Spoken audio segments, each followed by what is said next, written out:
Salam sejahtera. Ini keputusan terkini perbicaraan kes hasutan Cikgu Bad. Saudara-saudara sekalian, anda pasti kenal siapa Cikgu Bad. Cikgu Bad antara aktivis Perikatan Nasional yang paling lantang, dan ada netizen menggelar beliau sebagai aktivis berani mati. Menakan tidak, banyak perkara, banyak ucapan yang beliau berikan adalah ucapan-ucapan yang kontroversi. Yang paling kontroversi ialah berkaitan dengan perbicaraan kes hasutan yang berkaitan merosakkan nama baik yang di-Pertuan Agong Sultan Ibrahim di laman Facebook miliknya pada 26 November ini akan dimulakan. Perbicaraan kes sebutan Cikgu Bad bermula 26 November. Perbicaraan Cikgu Bad yang berdepan pertuduhan menghasut yang akan merosakkan nama baik yang di-Pertuan Agong Sultan Ibrahim di laman Facebook miliknya akan bermula 26 November ini di Mahkamah Session di sini. Hakim Siti Aminah Ghazali menetapkan tarikh perbicaraan pada 26 dan 27 November selepas timbalan pendakwa raya Datin Kalmiza Saleh memaklumkan pihaknya telah menyerahkan dokumen berkaitan kes itu kepada pembelaan.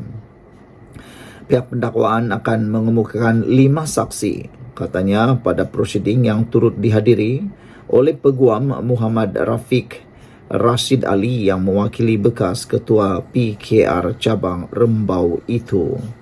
Kalmiza turut memohon tarikh lain untuk serahan dokumen bagi pertuduhan mengeluarkan kenyataan fitnah yang akan merosakkan nama baik Sultan Ibrahim oleh Badrul Hisham, dan mahkamah menetapkan 20 Ogos untuk sebutan kes semula.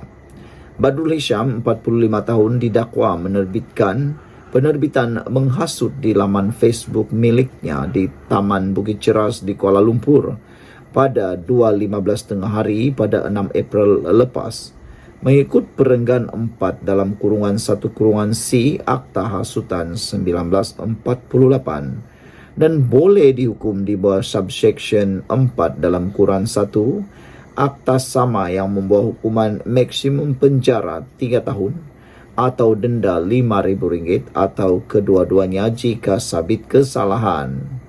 Beliau juga berdepan pertuduhan mengeluarkan kenyataan fitnah yang akan merosakkan nama baik yang di-Pertuan Agong di Pejabat Datuk Pengelola Bijaya Diraja Istana Negara di sini pada 6 petang 22 Januari selepas mengikut section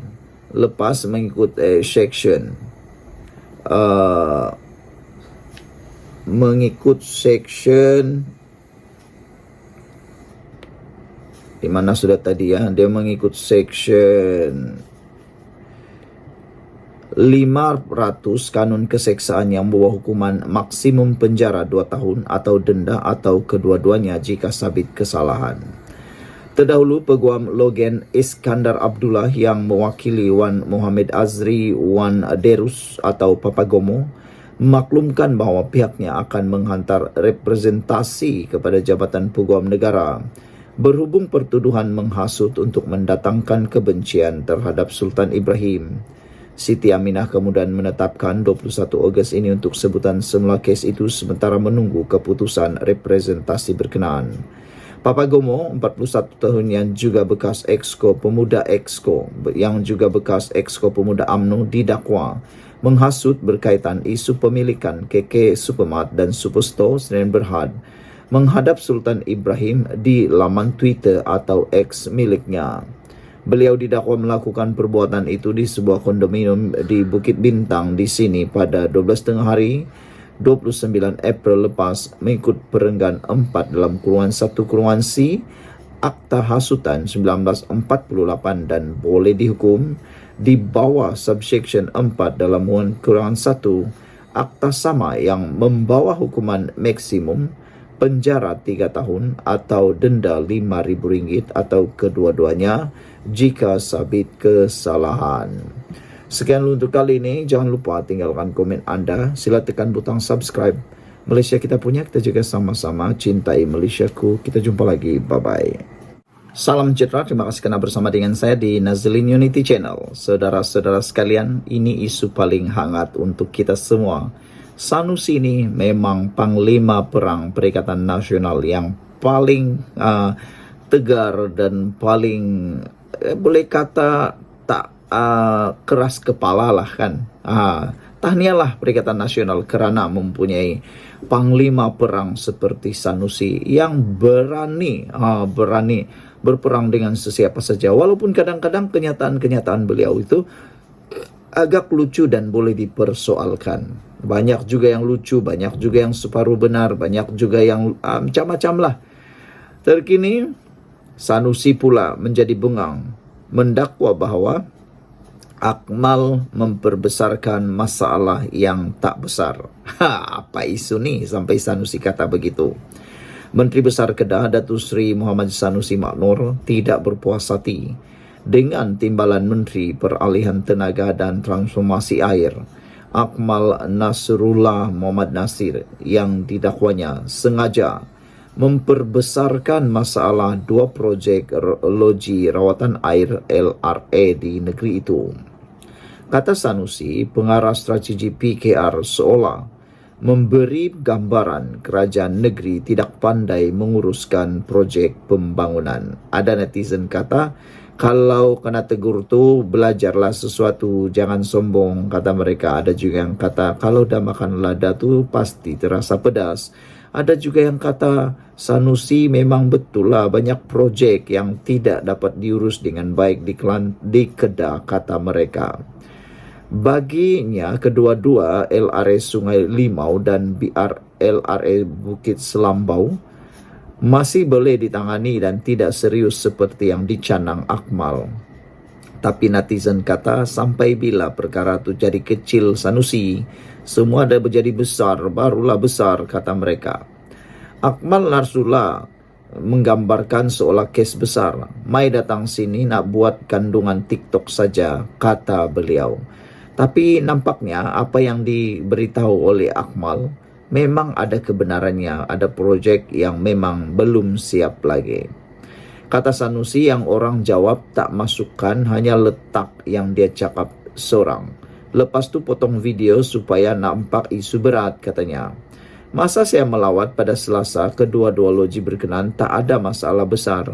Tengok tak ada apapun, namun digambarkan seperti kita tak reti buat kerja, kata Sanusi lagi. Kelewatan dua projek LRA di negeri itu sentiasa mendapat perhatian Akmal kerana ia membabitkan kemudahan bekalan air untuk rakyat. Mengulas mengenai kelewatan LRA berkenan, Sanusi tidak menolak kemungkinan kontraktor berdepan kekangan seperti kenaikan harga bahan binaan sejak tender dikeluarkan pada tahun 2021. Tender dibuat pada tahun 2019, keputusan tender pada tahun 2021. Berlaku peningkatan harga barangan 4 kali selepas pandemik COVID-19 yang memberi tekanan kepada kontraktor kerana kos meningkat, kata Sanusi. Sebahagian besar peralatan bidang mekanikal tidak diberi VOP variasi harga seperti pam dan elektrik. Saya rasa itulah kekangan terbesar kontraktor di seluruh negara, bukan Kedah saja, kata Sanusi. Tapi ada orang tanya dalam ruangan komen, kata mereka, kontraktor ni tiada kira uang atau tiada kira bahan yang tepatkah? Bukankah mereka sudah menjangka ada hal-hal di luar jangka sehingga ada kenaikan harga pun sepatutnya mereka sudah tahu dan sudah dapat menanganinya. Kalau terus berpikir seperti pendapat Sanusi ini, sampai bila pun kontraktor akan menggunakan isu itu untuk menutup kesalahan kesilapan mereka dan juga kelambatan mereka menyelesaikan projek mereka. Jadi kalau ikut Sanusi punya idea ni, kata netizen, tak boleh pakai. Kerana kalau hanya memberikan pendapat seperti itu, kontraktor akan jual terus alasan-alasan tak masuk akal itu, kata mereka. Kerana sepatutnya kontraktor sudah kira, dia sudah tahu kalau ada naik harga, dia masih dapat meneruskan projek tersebut. apa pendapat Anda semua? Sekian untuk kali ini. Jangan lupa tinggalkan komen Anda. Sila tinggalkan komen Anda, tekan butang subscribe. Bye-bye. Salam sejahtera. Terima kasih karena bersama dengan saya di Nazilin Unity Channel. Saudara-saudara sekalian, kita tak terkejut pun dengan tindakan pembangkang keluar Dewan Rakyat. Sudah biasa kita lihat. Sejak 2 menjak ini, sejak Perikatan Nasional menjadi pembangkang, kita sering melihat tindakan mereka keluar dewan. Selalu sangat mereka keluar dewan. Aku pun tak tahulah kenapa mereka suka sangat keluar dewan. Padahal tindakan keluar dewan itu sebenarnya merugikan rakyat yang telah mengundi mereka. Anda bayangkan, mereka sepatutnya berada di dalam dewan mulia itu untuk menentukan undi, untuk mendengar hujah, dan jauh daripada itu adalah untuk berhujah, berbahas berkaitan dengan kemajuan tempat mereka atau kemajuan negara ini. Mereka sebenarnya membincangkan dasar-dasar kerajaan, membincangkan bagaimana nak memajukan negara. Tapi kalau setiap kali persidangan Dewan Rakyat keluar dewan, apa yang Anda harapkan daripada ahli parlimen yang Anda pilih? Boleh kata makan gaji buta lah kalau macam tu kan. Sebab keluar dewan, nanti ada usul, ada perkara yang mau dibincang, dia tiada pula.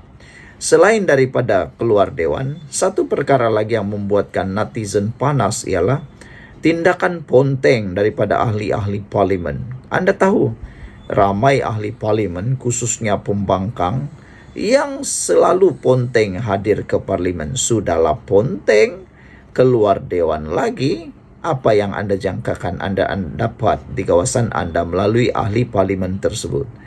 Apapun alasan mereka keluar dewan, sebenarnya tidaklah diwajarkan. Tidak perlu diwajarkan tindakan itu. Kalau tak puas hati, janganlah keluar dewan. Berbahaslah baik-baik kan. Tindakan keluar dewan sebenarnya tidak membawa apa-apa kebaikan, khususnya kepada para pengundi yang telah memenangkan Anda. Tapi tindakan kemarin, mungkin itulah yang memuaskan hati para ahli parlimen khususnya di Perikatan Nasional apabila mereka membantah keputusan speaker dan akhirnya keluar Dewan Rakyat. Saudara-saudara sekalian, dalam laporan di Malaysia kini ini, mereka membantah keputusan speaker Dewan Rakyat mengekalkan 6 kerusi ahli parlimen bekas bersatu yang telah dipecat oleh Parti Bersatu. Ahli parlimen hari kemarin bertindak keluar Dewan Rakyat sebagai tanda membantah keputusan yang dipertua Johari Abdul yang mengekalkan kerusi 6 bekas ahli parlimen bersatu. Protes itu diketuai Setiausaha Agung Bersatu Hamzah Zainuddin yang memberi ucapan panjang mengkritik keputusan Johari yang disifatkannya sebagai salah. Dia salahkan. Kalau dah kalah memang macam tu. Kalau dah kalah memang macam tu. Orang akan jadi salah. Tapi kalau dia menang, dia kata itu keputusan yang betul. Macam begitulah kan. Walaupun dalam perbicaraan mana sekalipun, tak pedulilah di mahkamah kah, di parlimen kah, kalau Anda kalah, pasti dalam pemikiran Anda yang Anda akan naratifkan dan ceritakan ialah keputusan itu salah. Anda berpikir Anda berada di tempat yang benar. Tapi di tempat orang yang menilai itu, mungkin Anda memang betul salah. Jadi saudara-saudara, menurut Hamzah Zainuddin, Setiausaha Agung Bersatu itu, dia ada kuasa untuk menentukan sama ada keanggotaan mana-mana ahli parti terlucut atau tidak. Apabila terlucut, sebenarnya mengikut akta lompat parti yang kita faham, sesiapa yang dipecat daripada parti secara otomatik menjadi bebas dan tidak perlu dikosongkan kerusi. Itu kesilapan besar Bersatu mana mereka memecat. Selain daripada itu, tidak menyokong draft asal akta lompat parti dulu yang menginginkan sesiapa yang dipecat dianggap lompat parti. Jadi makan diri sendirilah kan. Kata Hamzah Zainuddin, saya nak beritahu kepada semua yang ada dalam Dewan Rakyat, 6 ahli parlimen yang berubah tempat ke sebelah sana kerajaan masih mengaku jadi ahli Bersatu. Bermakna bila parti buat keputusan, Anda bukan lagi ahli, itu keputusan parti, katanya. Bukan tugas Anda, Johari. Ya, tugas saya sebagai Setiausaha Agong Bersatu, kata Hamzah Zainuddin. Hamzah kemudian mengecam Johari dengan berkata, keputusan yang dibuatnya berhubung status 6 ahli parlimen itu sebagai menjahanamkan perlembagaan persekutuan. Johari sepatutnya mengikut langkah yang diambil, kata Hamzah Zainuddin, yang diambil oleh yang dipertua Dewan Undangan Negeri Kelantan. Nak tanyalah kan, mana satu yang lebih tinggi nih? Dewan Undangan Negeri Kelantan kah atau Parlimen? Itu paling penting. Yang patut mengambil keputusan ialah Speaker Dewan Rakyat. Dewan Undangan Negeri Kelantan patut mengikut di Parlimen. Ini dah terbalik dah nih. Yang tinggi itu Parlimen, Kelantan yang rendah. Dewan Undangan Negeri harus melihat kepada perlembagaan persekutuan. Tapi mereka ambil keputusan lebih awal. Lihatlah keputusan di Dewan Undangan Negeri Selangor. Apa yang terjadi? Mereka tunggu keputusan daripada Parlimen. Itu yang betul, bosku. Saudara-saudara sekalian, kata Johari, kata Hamzah, saya nak Speaker Johari tahu ini keputusan salah. Anda patut jadi non-partisan, katanya. Selepas ahli Parlimen Pembangkang keluar Dewan, mereka mengadakan sidang media untuk mengkritik keputusan Johari. Ketua Whip PN, Taqiyuddin Hasan, turut mengumumkan mereka akan memakai kain lilit lengan putih di Parlimen minggu depan sebagai tanda protes. Johari yang pada mulanya kelihatan terdiam dengan tindakan ahli Parlimen Pembangkang, kemudiannya menjawab kritikan Perikatan Nasional dengan berkata, dia bukan postman. Saya bukan postman.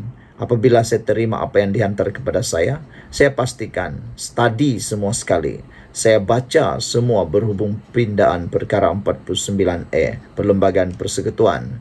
Saya ambil keputusan kekal status ahli parlimen yang saya telah maklumkan kepada beluran, katanya lagi. Saudara, ada satu komen daripada netizen berkait isu ini yang menarik perhatian kita. Netizen ada yang setuju, ada yang tak setuju dengan keputusan daripada Speaker Dewan Rakyat ini. Tetapi rata-rata kata mereka, kalau ikutkan yang berkuasa di Dewan Rakyat bukan Taqiyuddin Hasan, bukan Hamzah Zainuddin, tetapi Speaker Dewan Rakyat. Lihat saja dulu waktu mereka menjadi kerajaan pun banyak keputusan yang dibuat oleh Speaker Dewan Rakyat pada waktu itu yang memang juga bikin panas. Jadi itulah, terbalas sudah kan, terkenalah hukum karma. Dulu Speaker Dewan Rakyat pun bikin panas juga, kata netizennya. Sekarang ini biarlah Anda pula merasa bagaimana panasnya apabila Speaker Anda tidak menyokong. Sekian dulu untuk kali ini. Jangan lupa tinggalkan komen Anda, tekan butang subscribe. Bye-bye. Salam sejahtera, terima kasih karena bersama dengan saya di Nazilin Unity Channel. Hari ini tak puas hati dengan keadaan akhirnya Speaker Dewan Rakyat sekali lagi keluarkan kenyataan yang pastinya membuatkan khususnya Perikatan Nasional dan Pembangkang menggelupur. Kata Speaker Dewan Rakyat Johari Abdul, saya bukan postman, mempertahankan keputusan. Setelah dihantam teruk oleh Parti Bersatu, Parti Perikatan Nasional, Gabungan Perikatan Nasional, Johari Abdul akhirnya bertindak balas, memberikan jawaban yang pada pendapat netizen tepat pada waktunya. Johari Abdul selaku Speaker Dewan Rakyat sepatutnya, kata mereka, dan seharusnya dan semestinya perlu bertegas dan mempertahankan keputusan beliau. Kerana kalau beliau tidak tegas main tarik tali, ia pasti akan dijadikan duluan dan orang akan naik kepala, dibagi betis nak mahu peha lagi. Jadi ramai yang setuju apabila Johari Abdul, Speaker Dewan Rakyat ini bertegas atas keputusan beliau. Walaupun menerima kritikan dan tekanan daripada beberapa ahli Parlimen Perikatan Nasional PN mengenai keputusan tidak mengosongkan kerusi di sandang 6 bekas wakil rakyat bersatu itu, Speaker Dewan Rakyat Tan Sri Johari Abdul kekal mempertahankan tindakannya, menjelaskan hal itu di Dewan Rakyat petang tadi. Johari berkata keputusan dikekalkan selepas melakukan siasatan, termasuk membaca semua kenyataan berkaitan perkara 49E, Perlembagaan Persekutuan. Kata Johari, saya bukan postman. Bila saya terima apa juga yang telah diberi pada saya, seperti disebut YB Beluran, Datu Seri Ronald Kiandi, saya akan pasti, saya kaji semua, saya baca, kata beliau. Saya baca semua kenyataan-kenyataan dalam pindaan dibuat mengenai perkara 49 Perlembagaan Persekutuan. Maka, saya mengambil keputusan kekal seperti dimaklumkan kepada Beluran, bahawa kekosongan tidak berlaku, katanya di Dewan Rakyat. Terdahulu, Ronald Kiandi yang juga Ketua WIP Bersatu bangun membangkitkan keputusan Johari itu mengikut Peraturan Mesyuarat 99 ketika sesi perbahasan rang undang-undang keterangan saksi kanak-kanak pindaan 2024. Beliau mahu mendapatkan penerangan dan petua daripada Johari berhubung keputusan yang dibuat dalam surat yang diutuskan kemarin.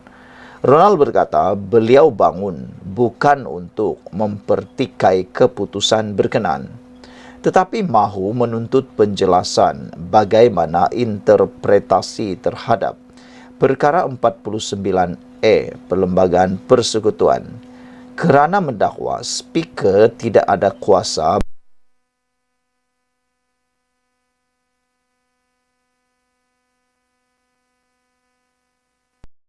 Perlembagaan Persekutuan dalam kurungan E tidak memberi kuasa kepada Tan Sri Speaker selain daripada untuk memastikan kekosongan dan bukan untuk membuat keputusan, kata Ronald Kiandi.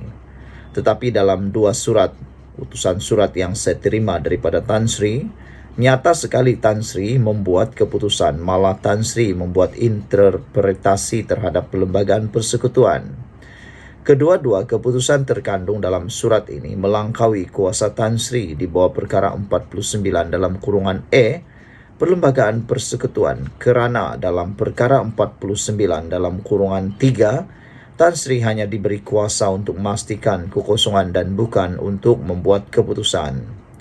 Ketua WIP Perikatan Nasional PN Datu Sri Taqiyuddin Hasan pula berkata, mengikut Perlembagaan Persekutuan, kuasa untuk membuat interpretasi terhadap perlembagaan itu dan mana-mana perlembagaan persatuan atau pertubuhan ada bidang kuasa Mahkamah Persekutuan.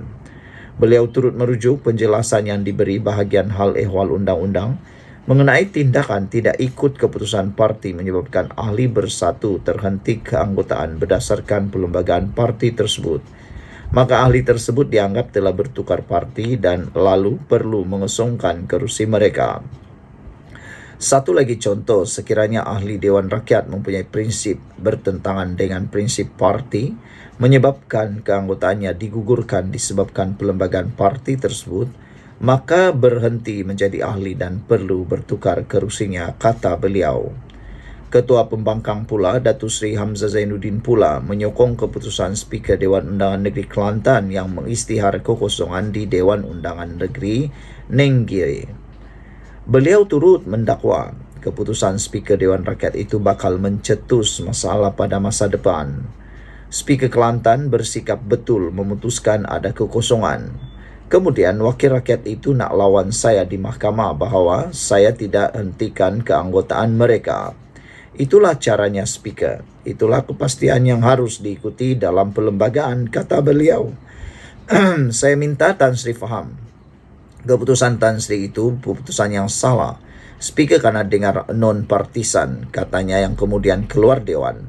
Diikuti semua ahli Parlimen Pembangkang tanpa menunggu penjelasan Johari. Semalam, Presiden Bersatu Tan Sri Muhyiddin Yassin berkata, parti itu menerima surat makluman bertarikh 9 Julai daripada Johari bahawa 6 bekas ahli Parlimen Bersatu yang sebelum ini mengisytiharkan sokongan kepada Perdana Menteri Datu Seri Anwar Ibrahim kekal sebagai wakil rakyat.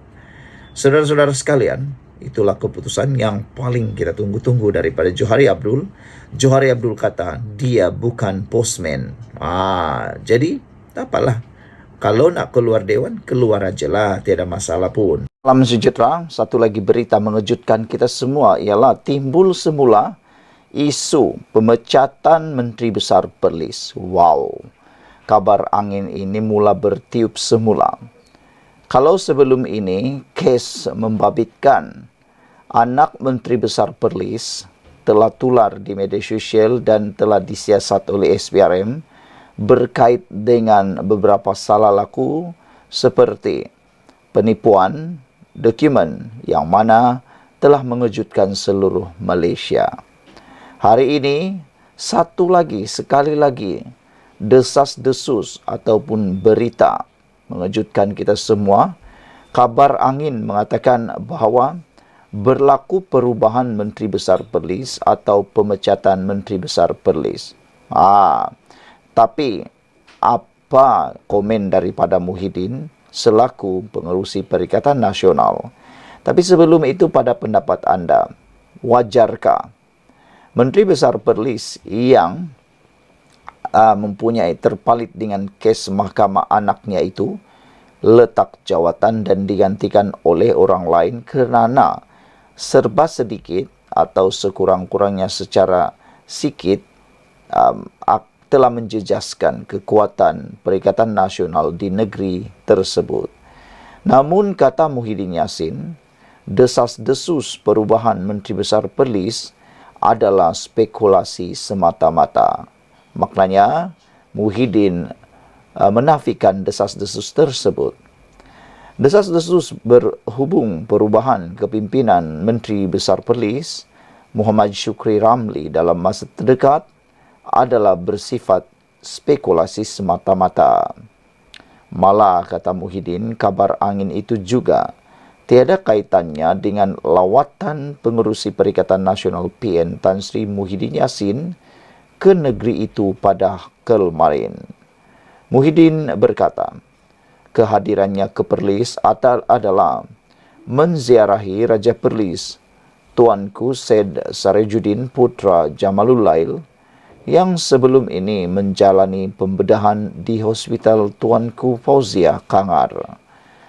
Kata Muhyiddin lagi, kedatangan saya ke Perlis bukan bertujuan hendak endorse, menyokong sesiapa atau apapun, dan tidak ada kaitannya kedatangan saya hari ini dengan soal kepimpinan negeri yang sedia ada, kata beliau lagi.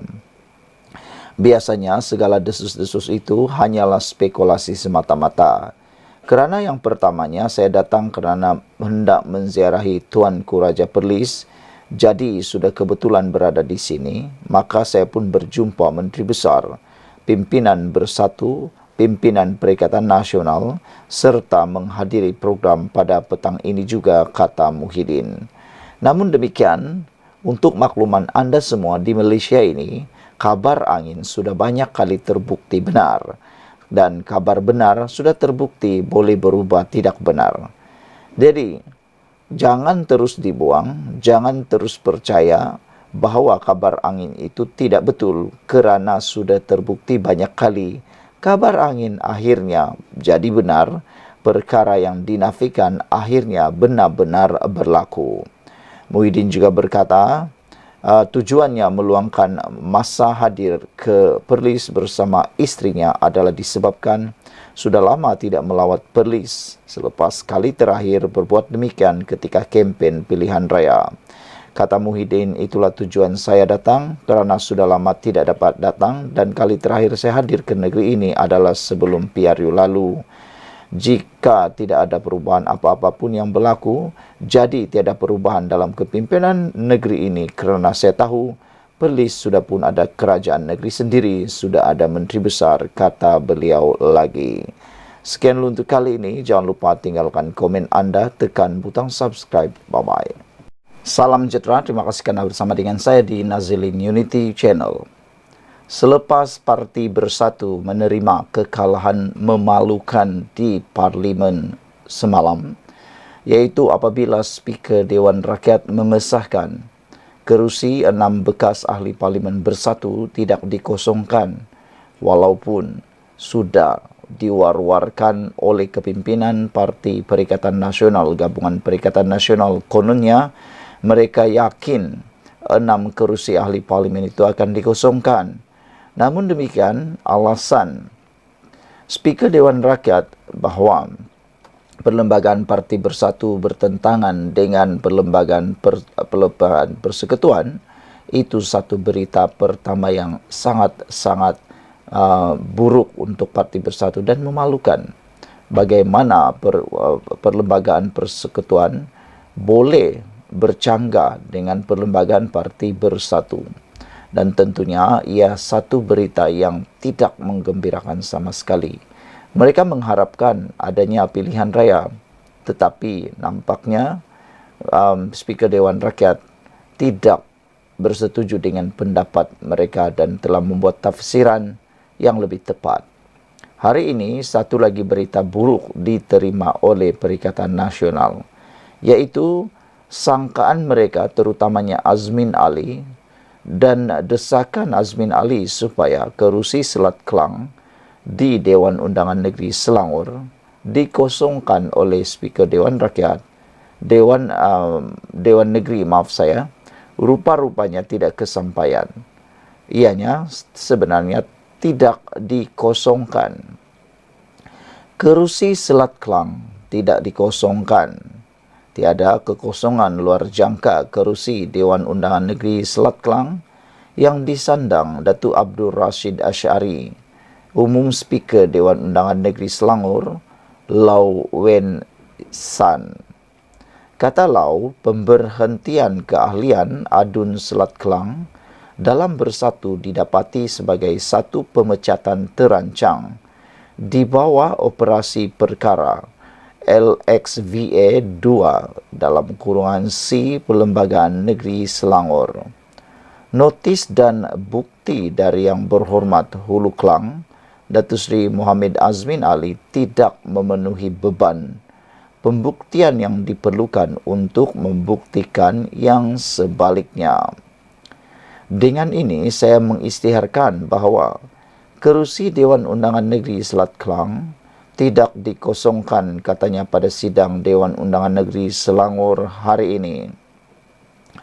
Bulan lepas, media melaporkan Azmin telah menghantar notis pengosongan kerusi kepada Speaker Dewan Undangan Negeri susulan pemecatan keahlian Rashid daripada Bersatu. Ia susulan tindakan Rashid yang juga bekas Ketua Pimpinan Bersatu Selangor mengisytihar sokongannya kepada kepimpinan Menteri Besar Selangor, Datuk Seri Amiruddin Syari pada Mac yang lalu.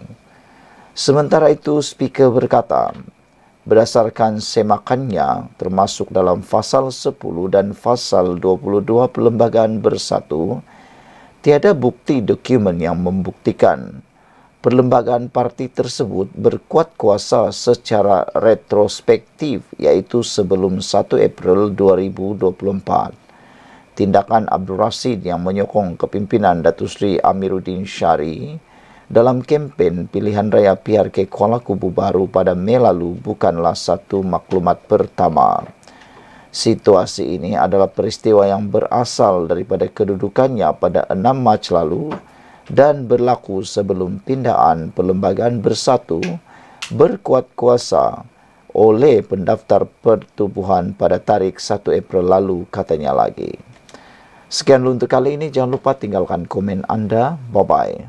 Salam sejahtera, terima kasih karena bersama dengan saya di Nazlin Unity Channel. Akhirnya, Speaker Dewan Rakyat telah pun menyatakan sebab beliau mengambil keputusan mengekalkan 6 ahli parlimen bersatu sebagai ahli parlimen bebas. Walaupun tidak disukai, walaupun sukar ditelan, pahit ditelan, dan menyakitkan hati Parti Bersatu khususnya, itu keputusan muktamad beliau. Jadi ikuti terus punca akibat mengapa Speaker Dewan Rakyat tidak mengosongkan kerusi itu. Hari ini, kata Speaker Dewan Rakyat, Johari Abdul, beliau kata, Sebab beliau tidak memecat, tidak mengosongkan kerusi itu ialah perlembagaan bersatu bertentangan dengan perlembagaan persekutuan katanya. Jadi anda harus faham. Di Malaysia ini peraturan ataupun perlembagaan paling tertinggi di Malaysia yang tak boleh dilanggar oleh negeri pun, apalagi hanya peraturan atau perlembagaan parti, ialah perlembagaan persekutuan. Perlembagaan persekutuan jauh lebih tinggi berbanding perlembagaan parti. Perlembagaan parti bersatu itu hanya secubit daripada perlembagaan yang ada di Malaysia. Jadi, apabila Speaker Dewan Rakyat Johari Abdul mengatakan bahawa perlembagaan bersatu bertentangan dengan perlembagaan persekutuan, itu adalah muktamad. Yang di-Pertua Dewan Rakyat Tan Sri Johari Abdul mendapati arahan-arahan di bawah pasal 10.5 perlembagaan bersatu adalah bertentangan dengan perlembagaan persekutuan. Beliau berkata, perlembagaan bersatu menafikan hak 5 ahli parlimen bekas ahli parti itu sebagaimana termaktub di bawah perlembagaan persekutuan. Peraturan-peraturan Majlis Mesyuarat Dewan Rakyat serta Akta Majlis Parlimen Keistimewaan dan Kuasa 1952 yang menjamin hak keistimewaan, kebebasan bercakap, berbahas dan mengundi kepada 5 ahli parlimen berkenan. Perkara itu terkandung dalam surat yang di-Pertua Dewan Rakyat kepada Ketua WIP Bersatu Datuk Seri Ronald Kiandi pada 9 Julai lepas. Bagi memberitahu mengenai keputusan terhadap notis permakluman kekosongan kerusi 5 ahli parlimen menurut perkara 49A Perlembagaan Persekutuan berikutan, keahlian mereka dalam parti itu telah dihentikan. Salinan surat itu juga ditujukan kepada 5 ahli parlimen berkaitan, iaitu Datuk Syed Abu Hussein Hafiz Zaid Abdul Fasal, Zahari Kecik, Muhammad Aziz Abu Naim, Datuk Iskandar Zulkarnain dan juga Datuk Dr. Zulkafli Hanafi. Berkenan dengan surat permohonan oleh Bersatu kepada kelima-lima ahli Dewan Rakyat kembali ke kerusi pembangkang di Dewan Rakyat, saya mendapati, kata beliau, sehingga hari ini mereka masih duduk di blok pembangkang. Justru itu saya mendapati dan memutuskan bahawa tidak berlaku kekosongan kerusi di bawah perkara 49 dalam kurungan E kurungan 1 Perlembagaan Persekutuan, kata Johari menerusi surat berkenaan. Dalam mempertimbangkan notis Ronald Kiandi itu, Johari berkata, beliau telah merujuk beberapa dokumen berkaitan seperti penyata jawatan kuasa pilihan penyata jawatan kuasa pilihan khas JKPK menimbang rang undang-undang Perlembagaan Pindaan nombor 3 2022 dan mengenai peruntukan larangan ahli Dewan Rakyat bertukar parti DR7 tahun 2022 penyata JKPK. Ini termasuk penyata rasmi bertarikh 11 April 2022 mengenai rang undang-undang Perlembagaan Pindaan nombor 3 tahun 2022 dan penyata rasmi bertarikh 27 dan 28 Julai tahun 2022 mengenai rang undang-undang Perlembagaan Pindaan nombor 3 2022 dan usul mengenai penyata JKPK itu, katanya. Saya mendapati daripada dokumen-dokumen tersebut bahawa tujuan perkara 49E Perlembagaan Persekutuan diwujudkan untuk memastikan kestabilan politik negara untuk suatu jangka masa yang panjang. Selain itu, saya juga melihat kepada prinsip keluhuran perlembagaan. Malaysia mengamalkan prinsip keluhuran perlembagaan di bawah Perlembagaan Persekutuan dan ia merupakan prinsip rukun negara yang ketiga. Ini kerana di bawah keluhuran perlembagaan kesemua undang-undang atau peraturan adalah tertakluk kepada Perlembagaan Persekutuan menurut surat itu lagi. Mengenai keputusan tidak mengosongkan kerusi Parlimen Labuan, menurut surat berasingan, Johari memaklumkan beliau tidak mahu merosakkan kepentingan pihak sedang berbicara dalam kes mahkamah susulan ahli Parlimen berkenaan Dr. Suhaili Abdul Rahman membawa tindakan terhadap Bersatu melalui pemfailan guaman di Mahkamah Tinggi Shah Alam. Oleh kerana kes ini sedang dalam pertimbangan mahkamah, maka saya tidak mahu merosakkan kepentingan-kepentingan pihak yang berbicara dalam kes mahkamah itu dengan keputusan saya di bawah perkara 49E dalam kurungan 3 Perlembagaan Persekutuan. Terdahulu, Perdana Menteri Datuk Seri Anwar Ibrahim berkata Johari telah bertindak berdasarkan perlembagaan dan taksiran undang-undang semasa memutuskan 6 ahli parlimen bekas ahli bersatu kekal sebagai wakil rakyat.